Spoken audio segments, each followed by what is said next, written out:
السلام علیکم ورحمۃ اللہ وبرکاتہ۔ استقبال ہے آپ کا محمد افضل آفیشیل یوٹیوب چینل پر۔ ناظرین کرام، دو بڑی اہم خبریں آپ کے سامنے پیش کی جا رہی ہیں۔ پہلی خبر دارالعلوم دیوبند کے موقر استاد حضرت مولانا قاری عبدالرؤف صاحب سے متعلق ہے۔ ناظرین، مخدوم مربی شیخ القرہ حضرت مولانا قاری عبدالرؤف صاحب قاسمی بلند شہری دامت برکاتہم، استاذ تجوید و قرات دارالعلوم دیوبند، نہایت ادب و عقیدت کے ساتھ یہ مسرت افزا خبر موصول ہوئی کہ حضرت والا کو حضرت مولانا پیر حبیب اللہ صاحب نقشبندی دامت برکاتہم العالیہ نے سلسلہ عالیہ نقشبندیہ میں خلافت سے سرفراز فرمایا۔ اس روحانی سعادت پر دل کی گہرائیوں سے ہدیہ تبرک و تہنیت پیش کرتے ہیں اور اسے حضرت والا کی عمر بھر کی اخلاص بھری قرآنی خدمت، تقوی و للہیت اور اکابر سے مضبوط نسبت کا بابرکت ثمر سمجھتے ہیں۔ حضرت والا کی ذات گرامی عرصہ دراز سے خدمت قرآن، تعلیم قرات و تجوید اور تربیت طلباء کے میدان میں مرجع و مقتدی رہی ہے۔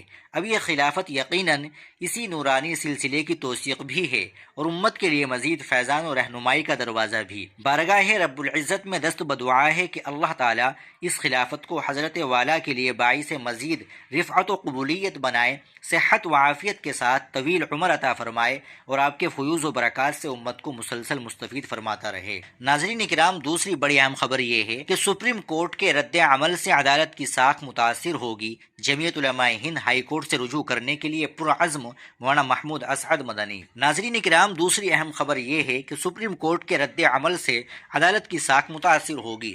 جمعیت علماء ہند ہائی کورٹ سے رجوع کرنے کے لیے پرعزم مولانا محمود اسعد مدنی۔ آسام کے وزیر اعلیٰ ہیمنت بسوا سرما کی جانب سے نفرت انگیزی اور شر انگیزی کے معاملے میں دائر عرضیوں پر سماعت کے دوران سپریم کورٹ کی طرف سے عرضی گزاروں کو متعلقہ ہائی کورٹ سے رجوع کرنے کی ہدایت اور تبصرے پر جمعیت علماء ہند کے صدر مولانا محمود اسعد مدنی نے گہری تشویش کا اظہار کیا ہے اور اسے انصاف پسند حلقوں کے لیے مایوس کن طرز عمل قرار دیا ہے۔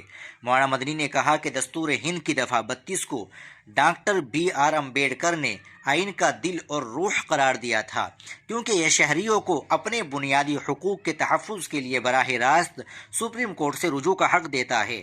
ایسے معاملات جن کا تعلق نفرت انگیزی، فرقہ وارانہ ہم آہنگی اور کسی طبقے کے جینے کے حق سے ہو، ان میں عدالت عظمیٰ سے مضبوط اور واضح قدم اٹھانے بلکہ از خود کارروائی کی توقع کی جاتی ہے۔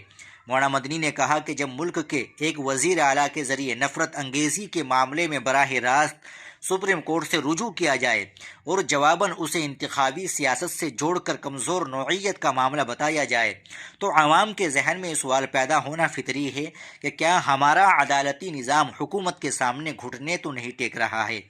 وزیر اعلیٰ کے مفاد کو انصاف پر ترجیح دی جا رہی ہے۔ اس قسم کا احساس نہ صرف مایوسی کو فروغ دیتا ہے بلکہ عدالت کے عوامی احترام اور اس کی ساکھ پر بھی اثر انداز ہوتا ہے۔